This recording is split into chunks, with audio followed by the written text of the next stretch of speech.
Alors, il y a peu de temps, l'ADEME publiait avec quelques réticences le résultat d'une étude du CEREN qui montrait que dans les bâtiments existants, la facture énergétique pour l'occupant était de manière systématique inférieure dans le cas de l'électricité, que c'était le cas dans le gaz et a fortiori le fioul.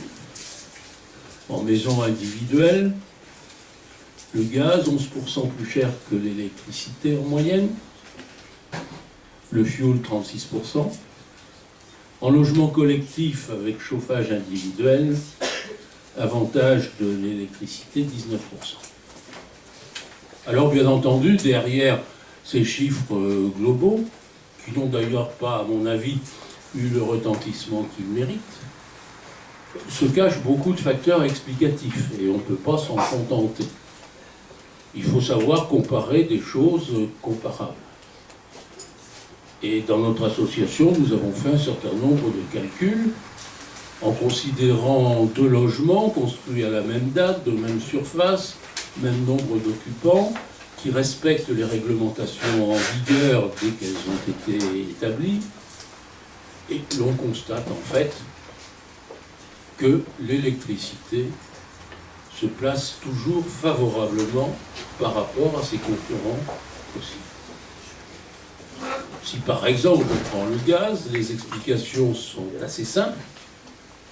Celui qui utilise le gaz pour se chauffer l'eau, eh bien il doit payer 2 abonnements, parce qu'il ne peut quand même pas se passer d'électricité, acheter les kilowattheures électriques et les kilowattheures gaz, chaque côté, entretenir sa chaudière, éventuellement ramoner sa cheminée, et tout ceci mis bout à bout, ça aboutit à une facture qui est supérieure à celle d'un logement électrique, selon les situations, parce que les prix fluctuent, mais ça peut varier entre 8 et 15% au bénéfice de l'électricité, parfois plus, si l'on tient compte de certains comportements plus économes du côté de l'électricité. Question, que se passe-t-il dans le DPE? Dans le DPE, on voit facilement que comme l'on raisonne en énergie primaire, affectant les kilowattheures électriques, une multiplication par 2,58, eh bien ces logements comparables, dans lesquels la facture est plus faible dans le cas de l'électricité que dans le cas du gaz, l'électricité se trouve systématiquement déclassée d'un niveau dans ce que tout le monde regarde, bien entendu, c'est-à-dire ces barres horizontales qui constituent une sorte d'étiquetage reflétant théoriquement la performance du logement. Et la question que nous nous sommes posée, est-ce qu'au fond, ceci pouvait avoir une incidence au moment de la cession d'un logement, qui implique le diagnostic de performance énergétique, sur la valeur du bien faisant l'objet de la transaction? Nous sentions bien que ça devait avoir une influence, sinon pourquoi faire le diagnostic de performance énergétique si ça ne donne pas une indication au futur acheteur de la performance énergétique de ce qu'il va acheter, mais quel impact ça a? Et nous étions effectivement face à un point d'interrogation. Ce point d'interrogation, Claude Taffin aujourd'hui va partiellement, je pense, avec toute la modestie qui sied aux statisticiens et la rigueur, nous éclairer sur ce qu'il peut cacher. Néanmoins, il se dégage avec une quasi-certitude qu'un mauvais classement dans le diagnostic de performance énergétique a un impact sur la valeur d'un bien au moment de sa cession. Ça, c'est quelque chose avec un intervalle de confiance très resserré, si on s'en tient à cette affirmation qualitative. Et donc, le problème que nous nous étions posé, imaginons d'abord la posture de l'acheteur. La posture de l'acheteur, ce qui l'intéresse, lui, n'est pas le bilan en énergie primaire du logement qu'il va acheter. Il ne sait pas ce que c'est que l'énergie primaire. Lui, ce qui l'intéresse, c'est qu'il va y avoir des compteurs qui vont mesurer des énergies, qu'il va falloir payer des abonnements, qu'il va falloir entretenir du matériel. Autrement dit, lui, ce qui l'intéresse, c'est la facture. Il peut attendre de la performance du logement qu'il va acheter. Mettons-nous un instant dans la peau du propriétaire. Le propriétaire qui a opté pour un logement, entre guillemets, tout électrique. Il y a eu des réglementations qui lui ont expliqué et qui lui ont même imposé des normes de construction, des normes concernant les appareils qu'il va mettre en place. Il les a respectées scrupuleusement.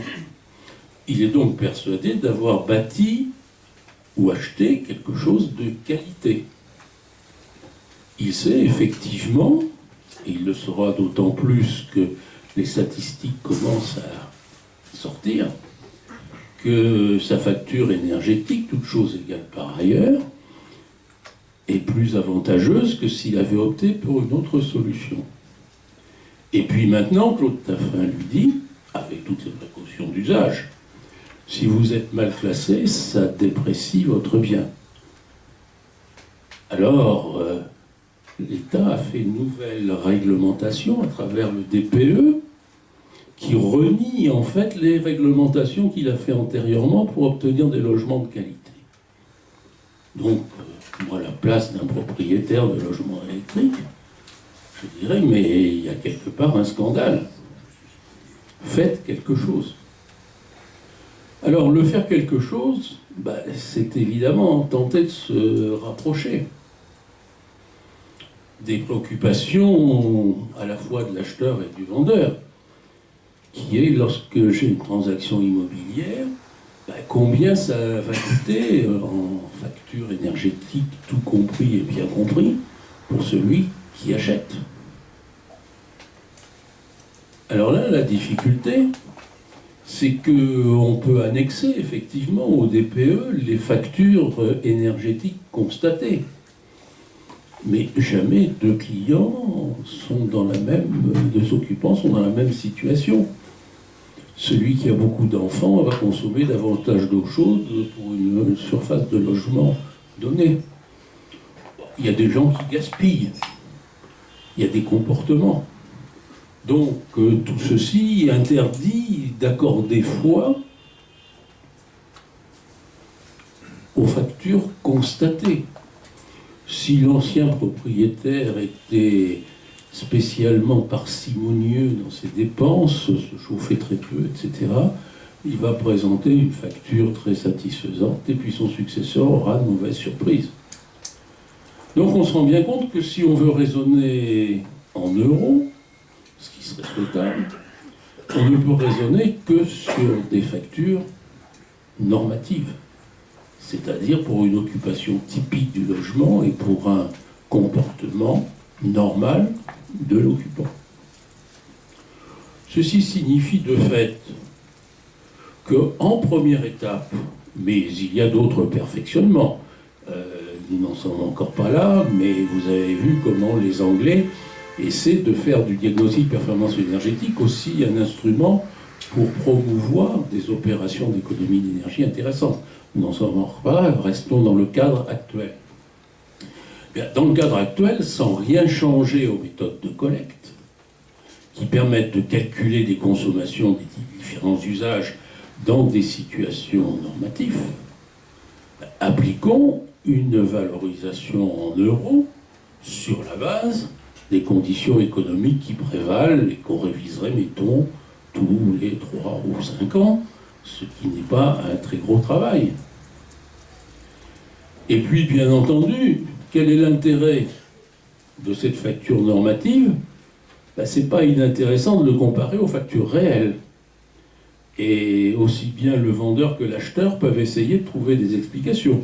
Pourquoi ils ne sont pas du tout sur la facture normative ? C'est parce qu'il peut y avoir des explications parfaitement recevables, le nombre d'occupants, le nombre d'enfants, etc. Et puis d'autres, c'est parce qu'on ne se comporte pas bien en citoyen responsable.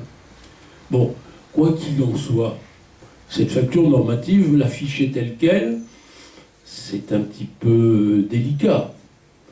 Par contre, on peut tout à fait, à partir de là, bâtir des classes normatives et remplacer cet affichage des barres horizontales, qui est en fait la seule chose que les gens regardent, car elles sont censées mesurer la performance intrinsèque du logement, la remplacer par quelque chose calé sur les factures normatives en euros, aux conditions économiques du moment.